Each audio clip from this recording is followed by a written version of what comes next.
Hello students, स्वागत है आप सभी का APJ online classes YouTube channel पर। क्लास 12th सप्लीमेंट्री का एग्जाम 17 जुलाई 2023 को होने वाले हैं। सभी सब्जेक्ट का एग्जाम एक ही दिन होगा, चाहे आप किसी भी सब्जेक्ट में सप्लीमेंट्री आ गए हैं। तो चलिए आइए चलते हैं आगे। और बहुत बच्चों का डिमांड था कि सर भौतिक शास्त्र के सप्लीमेंट्री का क्वेश्चन पेपर अपलोड कर दीजिए। तो यहाँ पे मैं आपके लिए एक मोस्ट इंपॉर्टेंट जो कि आपके एग्जाम में पूछे जाने वाले क्वेश्चन है, मैं यहाँ पे आपको दिखाने वाला हूँ। तो वीडियो को लास्ट तक देखिए और इस वीडियो में मैं आपको पूरा कंप्लीट सोल्यूशन भी देने वाला हूँ। तो चलिए आइए शुरू करते हैं। यहाँ पे आप देख लीजिए, यहाँ पे आपका जो समय रहेगा वो 3 घंटे का रहेगा और आपका जो पूर्णांक रहेगा वो 70 मार्क्स का रहेगा। ठीक है, आइए बढ़ते हैं आगे। और यहाँ पे आप फटाफट से निर्देश रीड कर लीजिए, इसके बाद हम बढ़ते हैं आगे। यहाँ पे आप निर्देश पढ़ सकते हैं, क्योंकि वीडियो ज़्यादा लॉन्ग ना होने की वजह से मैं आपको केवल निर्देश आपको दिखा रहा हूँ। ठीक है, यहाँ पे आप देख सकते हैं आपका जैसे वार्षिक का पेपर आता है उसी तरह से आपका ये सप्लीमेंट्री का भी पेपर आएगा। ठीक है, यहाँ पे आप देख सकते हैं ये रहा आपका पहला क्वेश्चन है, प्रत्येक बहुविकल्पी प्रश्न में दिए गए विकल्पों में से सही उत्तर चुनिए। यहाँ पे आपका पहला नंबर है, इसमें आपको 7 अंक मिलेंगे। सभी क्वेश्चन एक एक अंक के हैं। तो यहाँ पे आपका पहला है रैखिक आवेश घनत्व का मात्रक होता है। तो यहाँ पे इसका राइट आंसर हो जाएगा चौथा नंबर कूलाम प्रति मीटर। ठीक है, आइए बढ़ते हैं आगे। यहाँ पे आप देख सकते हैं अगला है एक गोली चालक की धारिता का सूत्र। तो यहाँ पे इसका राइट आंसर हो जाएगा सी नंबर 4πε0 r। ठीक है, इसके बाद हम बढ़ते हैं आगे और यहां पे आप देख सकते हैं तीसरा नंबर जो है क्या पूछा गया है, अतिचालक पदार्थ की चालकता होती है। तो यहां पे आपको बताना है अनंत। ठीक है, इस तरह से इसका भी आंसर। इसके बाद हम बढ़ते हैं आगे। यहां पे आप देख सकते हैं अगला है चौथा घ नंबर, किसी चालक तार का प्रतिरोध ताप बढ़ाने पर डैश क्या होता है। तो आपको बताना है, इसका जो आंसर हो जाएगा बढ़ता है। ठीक है, दूसरा नंबर राइट आंसर होगा। इसके बाद हम बढ़ते हैं आगे। यहां पे 5वां नंबर यानी देख सकते हैं धारा के चुंबकीय प्रभाव को सबसे पहले देखा। तो यहां पे बताना है ऑस्टेड ने यहाँ पे। ठीक है, इसके बाद बढ़ते हैं आगे। यहां पे 4 नंबर है एक आदर्श वोल्ट मीटर का प्रतिरोध होना चाहिए। तो यहां पे आपको बताना है अनंत। ठीक है, इस तरह से ये इसका राइट आंसर है। इसके बाद अब बढ़ते हैं आगे। यहाँ पे अगला नंबर ये है एक गतिमान आवेश उत्पन्न करता है। तो यहाँ पे इसका तीसरा नंबर राइट आंसर होगा विद्युत क्षेत्र एवं चुंबकीय क्षेत्र दोनों। ठीक है, इसके बाद हम बढ़ते हैं आगे। यहाँ पे आप देख सकते हैं इसका आंसर भी यहाँ पे लिखा है। और इसके बाद हम बढ़ते हैं आगे। ये रहा आपका क्वेश्चन नंबर दूसरा। ठीक है, यहाँ पे आप देखिए इसमें पहला क्या है, रिक्त। दूसरा नंबर क्वेश्चन क्या कहता है, रिक्त स्थानों की पूर्ति कीजिए। ये भी आपके 7 अंकों का, सभी एक एक अंक के हैं। पहला क्या है, देखिए परिपथ में प्रेरित धारा डैश डैश परिवर्तन के कारण होती है। तो यहाँ पे आपको बताना है चुंबकीय फ्लक्स। ठीक है, क्या लिखना है यहाँ पे, चुंबकीय फ्लक्स। इसका आंसर मैं आपको आगे दिखा दूंगा। यहाँ पे दूसरा है आदर्श प्रेरकत्व का ओमी प्रतिरोध डैश डैश होता है। तो यहाँ पे आपको भरना है 0। ठीक है, इसके बाद अगला है दिष्ट धारा की अवृत डैश डैश होती है। तो यहाँ पे भी आपको भर देना है 0। इसके बाद हम बढ़ते हैं आगे। आगे क्या है, यहाँ पे देख सकते हैं ट्रांसफार्मर डैश डैश के सिद्धांत पर आधारित है। तो यहाँ पे आपको भरना है अन्योन्य प्रेरण के सिद्धांत पर। अगला है विद्युत चुंबकीय तरंगे डैश डैश तरंगे होती हैं। तो यहाँ पे भरना है आपको अनुप्रस्थ तरंगे। इसके बाद हम बढ़ते हैं आगे। यहाँ पे आप देख सकते हैं अगला है भूस्थायी उपग्रह का आवर्तकाल डैश डैश घंटे होता है। तो यहाँ पे आपको लिखना है 24 घंटे। इसके बाद अगला है हीरे का चमकना डैश डैश परावर्तन की घटना है। तो यहाँ पे पूर्ण आंतरिक परावर्तन। ठीक है, आइए बढ़ते हैं आगे। यहाँ पे आप देख सकते हैं ये सभी क्वेश्चनों के आंसर यहाँ पे लिखे गए हैं। इसके बाद हम बढ़ते हैं। अगला क्वेश्चन है आपका तीसरा नंबर, सही जोड़ी बनाइए। ठीक है, इसमें देखिए आ दिया है, इधर साइड बा दिया है। ये भी आपके 7 अंकों का है। यहाँ पे पहला है स्वप्रेरण का SI मात्रक। तो यहाँ पे इसका हो जाएगा हेनरी। और यहाँ पे दूसरा दिया है मरीचिका, इसका जो आंसर हो जाएगा पूर्ण आंतरिक परावर्तन। ठीक है, इसके बाद हम बढ़ते हैं आगे।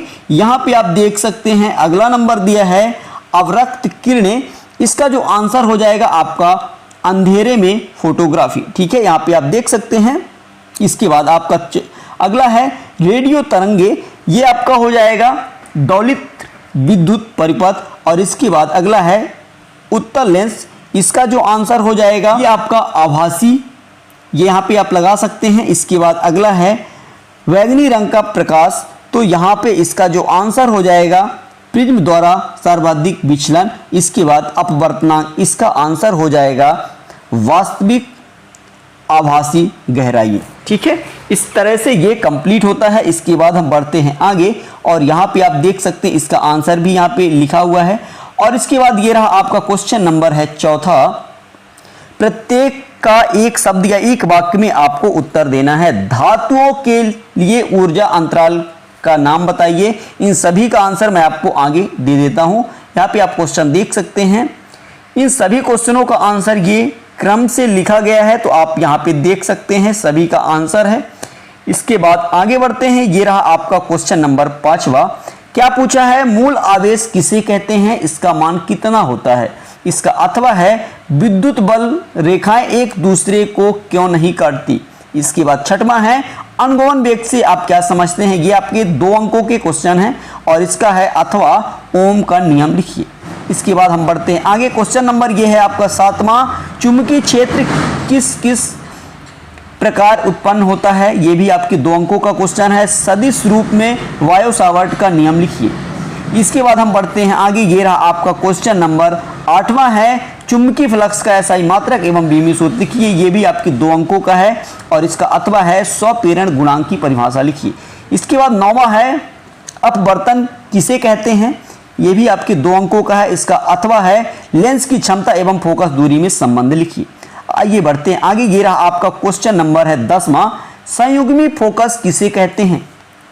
ये भी आपके 2 अंकों का है। इसका अथवा है खतरे का सिग्नल लाल क्यों होता है। इसका 11वां नंबर है निरोधी विभव किसे कहते हैं और इसका अथवा है द्रव्य तरंगे क्या होती हैं। इन सभी का आंसर आपको आगे मिल जाएगा, तो वीडियो को लास्ट तक जरूर देखिए और इस वीडियो को अधिक से अधिक अपने दोस्तों के साथ शेयर कीजिए। यहाँ पे आप देख सकते हैं क्वेश्चन नंबर 12 है ट्रांसफार्मर तथा प्रवर्धक में क्या अंतर है। ये भी आपके 2 अंकों का है। इसके बाद पूछा है नॉर तथा नैंड गेट सार्वत्रिक गेट कहलाते हैं क्यों। इसके बाद क्वेश्चन नंबर 13 है अनुगमन वेग एवं धारा घनत्व में संबंध स्थापित कीजिए। ये आपके 3 अंकों का क्वेश्चन है। इसके बाद है इसका अथवा क्या पूछा गया है ओमी तथा अनओमी प्रतिरोध से क्या तात्पर्य है, उदाहरण देकर समझाइए। इसके बाद बढ़ते हैं आगे। ये रहा आपका क्वेश्चन नंबर 14 है अनुगमन वेग क्या है। अनुगमन वेग तथा श्रांति काल में संबंध स्थापित कीजिए। ये भी आपके 3 अंकों का है। इसके बाद अथवा है इसका श्रेणी में क्रम में जुड़े 3 प्रतिरोधों के तुल्य प्रतिरोध के लिए व्यंजक प्राप्त कीजिए। इसके बाद हम बढ़ते हैं आगे। ये रहा आपका क्वेश्चन नंबर 15 वायु सावर्ट का नियम। वायु सावर्ट के नियम गणितीय सूत्र की व्युत्पत्ति कीजिए। इसका अथवा है फेरो वाली धारावाही वृत्ति कुंडली के केंद्र पर उत्पन्न चुंबकीय क्षेत्र की तीव्रता का व्यंजक व्युत्पन्न कीजिए। इसके बाद बढ़ते हैं आगे। ये रहा आपका क्वेश्चन नंबर है 16 अपवर्तन के नियम क्या है समझाइए। ये भी आपका 3 नंबरों का है और यहाँ पे इसका अथवा है पूर्ण आंतरिक परावर्तन को परिभाषित कीजिए एवं सिद्ध कीजिए कि U बराबर 1/sin C यहाँ प्रतीकों के समान अर्थ हैं। इसके बाद बढ़ते हैं आगे। ये रहा आपका क्वेश्चन नंबर 17 P तथा N प्रकार के अर्धचालकों में अंतर। ये भी आपके 4 अंकों का क्वेश्चन है। यहाँ पे इसका अथवा है सोलर सेल की संरचना तथा कार्य विधि समझाइए तथा अभिलाक्षणिक वक्र खींचिए। इसके बाद ये रहा आपका क्वेश्चन नंबर 18 है जो कि 5 अंकों का क्वेश्चन है। यहाँ पे क्या पूछा है विद्युत द्विध्रुव से क्या तात्पर्य है। किसी विद्युत द्विध्रुव के कारण अच्छी स्थिति में किसी बिंदु पर विद्युत क्षेत्र की तीव्रता का व्यंजक प्राप्त कीजिए। ये आपके 5 अंकों का है। इसके बाद इसका अथवा है विद्युत द्विध्रुव आघूर्ण से क्या तात्पर्य एक समान विद्युत क्षेत्र में विद्युत द्विध्रुव पर लगने वाले वलयुग्म के आघूर्ण का सूत्र स्थापित कीजिए। इसके बाद ये रहा आपका आखिरी क्वेश्चन है क्वेश्चन नंबर 19 पूछा गया है अनुनादी विद्युत परिपथ किसे कहते हैं या कितने प्रकार के होते हैं। श्रेणी LCR अनुनादी विद्युत परिपथ के लिए अनुनादी आवृत्ति का व्यंजक प्राप्त कीजिए। ये भी आपके 5 अंकों का। इसका अथवा है जनित्र किसे कहते हैं प्रत्यावर्ती धारा जनित्र का रेखा चित्र बनाकर कार्यविधि का वर्णन कीजिए। इस तरह से ये आपके क्वेश्चन कंप्लीट होते हैं। आशा करता हूँ ये वीडियो आपको पसंद आया होगा। वीडियो कैसा लगा कमेंट कर जरूर बताइएगा और आपके सब्जेक्ट में सप्लीमेंट्री हो गए हैं एक बार कमेंट जरूर कर दीजिएगा। मैं आपको सभी सब्जेक्ट के क्वेश्चन पेपर अपलोड कर दूंगा। तो चलते हैं नेक्स्ट वीडियो में मिलेंगे। तब तक के लिए जय हिंद जय Bharat. Thank you best of luck.